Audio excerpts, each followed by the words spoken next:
Assalamualaikum warahmatullahi wabarakatuh. Saudaraku seiman kaum muslimin yang semuanya kami sangat cinta sayangi, saudara-saudaraku sebangsa dan setanah air, kami mengkoreksi nasab para habaib ini bukan didasari kebencian, bukan didasari kezaliman. Semua karena mengikuti kata-kata para ulama yang mengatakan yang bagi likulli muslimin likulli ahadin ayyakuna lahu ghirah. Setiap orang harus punya kecurigaan, wadabtuhu, dan memverifikasi tentang keabsahan nasab, apakah betul atau tidak. Oleh sebab itu,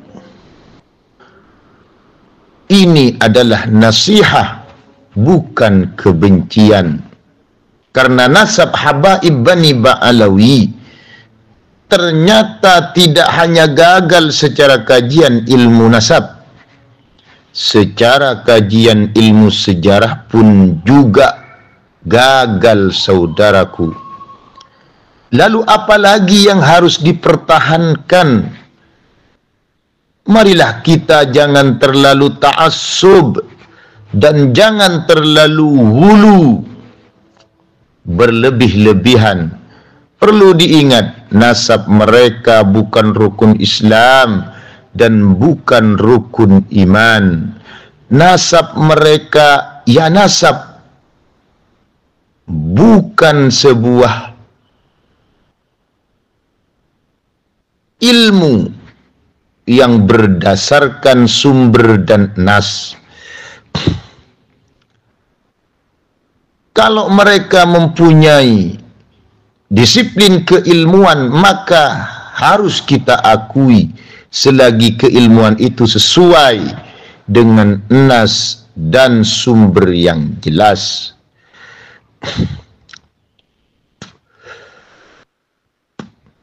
Perlu diingat sekali lagi bahwa nasab mereka mustahil bersambung pada baginda Nabi besar Muhammad sallallahu alaihi wasallam yang melalui kakek mereka yang bernama Ubaid, melalui kakek mereka yang bernama Alwi. Setidaknya terdapat 6 alasan menurut kaedah ilmu nasab. Yang pertama, terdapat dhanniyud dilala 'alal maksud. Karena Ubaid terus diberi kepanjangan Ubaidillah, itu melalui pahaman kepada Abdullah yang tidak sesuai dengan sumber yang menjadi rujukan mereka, yaitu Tarikhul Janadi. Karena di sana Abdullah tidak pernah tersebut bernama lain Ubaid atau Ubaidillah. Yang kedua, terdapat ad-daraj, memasukkan data yang dianggap palsu sehingga terjadi manhulun nasab, nasab yang palsu. Karena memang Abdullah bukan Ubaid, dan Jadid tidak pernah tersebut di sana bersaudara dengan Alwi. 3, terdapat mukhalafah lil usul, menyalahi kitab-kitab yang dasar yang lebih tua, baik memakai nasab Ubaid ataupun Abdullah. Kalau memakai Ubaidillah bertentangan dengan Tarikhul Janadi. Kalau memakai Abdullah bertentangan dengan kitab-kitab yang lebih tua, di antaranya Asy-Syajaratul Mubarakah. Yang keempat, terjadi mustahditsah. Nasab mereka terfokus di abad 9, 10, 11, 12, 13, 14, 15. Yang tidak pernah terdapat sumber apapun. Yang kelima, terdapat illatun qadihah, keterputusan riwayat selama 500 tahun. Yang keenam, terdapat madhanul wad'i wal kadhibi, tempat diduga sebagai nasab palsu dan dusta, karena sumber yang menjadi rujukan nasab ini adalah Al-Jauharus Syafaf dan Al-Burqatul Musyiqah kalau mau memakai Ubaidillah. Kalau memaksakan diri dianggap itu Abdullah, juga tetap terdapat madhanul wad'i wal kadhibi, terindikasi nasab palsu dan dusta. Ini semua diterangkan di dalam kaedah ilmu nasab. Secara kajian ilmu sejarah, juga mereka mustahil bernasab kepada Kanjeng Nabi Muhammad sallallahu alaihi wasallam yang melalui Ubaid atau Abdullah, karena terdapat sedikitnya 5 hal. Yang pertama, kerancuan dalam hijrahnya Sayyid Ahmad bin Isa bin Muhammad An-Naqib. Menurut data sejarah di abad 456, dia tidak pernah hijrah ke Yaman. Sedangkan menurut data mereka di abad 9 mengatakan hijrah ke Yaman. Namun di sini terdapat kerancuan menurut data Ba'alawi yang disepakati dan juga diperkuat oleh Ba'Makhramah, bahwa Ahmad bin Isa dan Ubaidillah beserta istrinya hijrah bersama Muhammad bin Sulaiman di tahun 317 atau 318 atau 319 Hijriah. Bahkan ada data 327 Hijriah. Dan menurut data dari Banil Ahdal yang menjadi nasabnya Muhammad bin Sulaiman, yang diperkuat oleh Abil Hasan Ali bin Al-Hasan di dalam kitab Turaz A'lamiz Zaman, mengatakan hijrahnya Muhammad bin Sulaiman bersama kakek moyang Ba'alawi yang bernama Ahmad Al-Muhajir, kata mereka, hijrah di tahun 540-an. Nah, kedistorsian sejarah seperti ini tidak bisa untuk dijadikan rujukan karena terdapat syubuhat. Sedangkan data ini lebih valid karena Ali bin Umar bin Muhammad bin Sulaiman Al-Ahdal itu wafat di Murawa'ah sanah tahun yang ditulis oleh kitabnya Imam Al-Janadi, wafatnya perkisaran 607, yaitu mungkin ini sudah sakit dan wafat 632, sehingga mustahil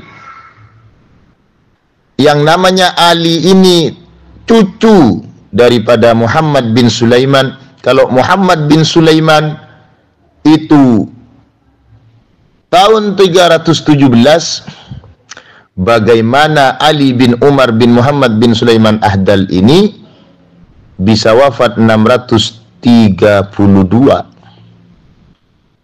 Ini mustahil. Jarak antara cucu dengan kakeknya selama 300 tahun mustahil.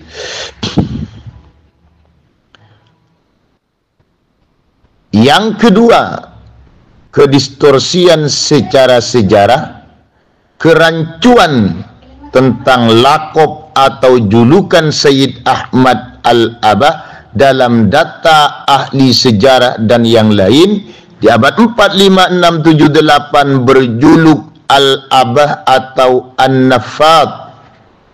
Menurut data Ba'alawi di abad 12 berjuluk Al-Muhajir. Mana data yang lebih kuat? Dan kedistorsian sejarah yang ketiga, menurut data di abad 4, 5, 6, Sayyid Ahmad makamnya bukan di Yaman. Menurut Ba'alawi makamnya di Yaman. Itu pun baru dibuat dan ditemukan di Husaysah pada abad 10 pembuatannya. Karena di abad 9-nya makam mereka tidak pernah ditemukan di Husaysah. Sebagaimana dalam kitab Fathur Rahimur Rahman, bahkan Al-Mashra'ur Rawi mengatakan wala yu'raful an illa qabr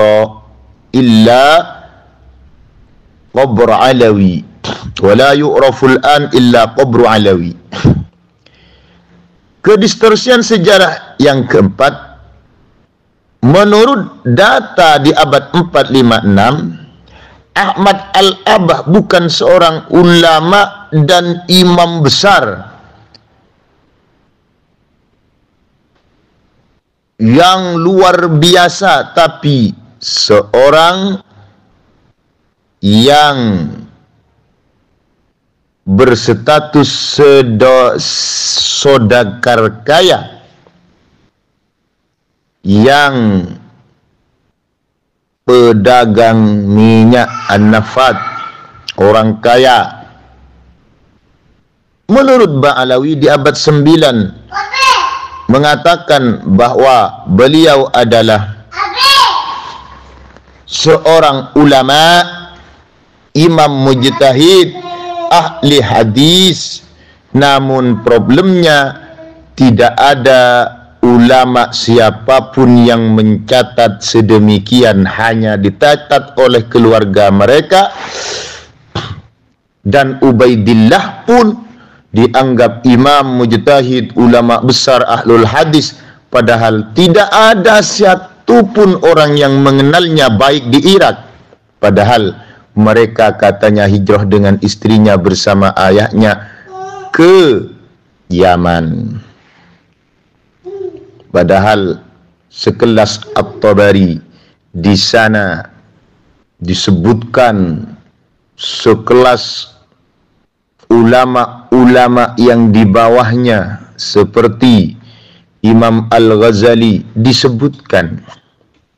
Bagaimana mereka tidak dikenal oleh ahli sejarah, tidak dikenal oleh ahli tabaqat dan semacamnya. Sampai baru di abad 9 dikemukakan. Selama 550 tahun baru diperkenalkan. Apakah tidak tahu bahwa sejarah itu harus ada masadir, ada sumber-sumber yang dijadikan sebagai rujukan. Yang nomor 5, Katanya Ubaidillah ini anak tertua dan ada di Irak dan kawin di Irak, lalu hijrah ke Hadramaut. Kenapa satupun orang Irak, ulama nasab di sana dan ulama sejarah tidak pernah mengenal Ubaidillah yang katanya imam muhaddis yang hebat itu, yang telah lama di Irak kok? Oh, di sana mereka tidak mengenal sama sekali. Oleh sebab itu, apa yang menjadi alasan mereka untuk mempercayainya? Gagal secara ilmu sejarah karena terdapat 6 alasan tadi.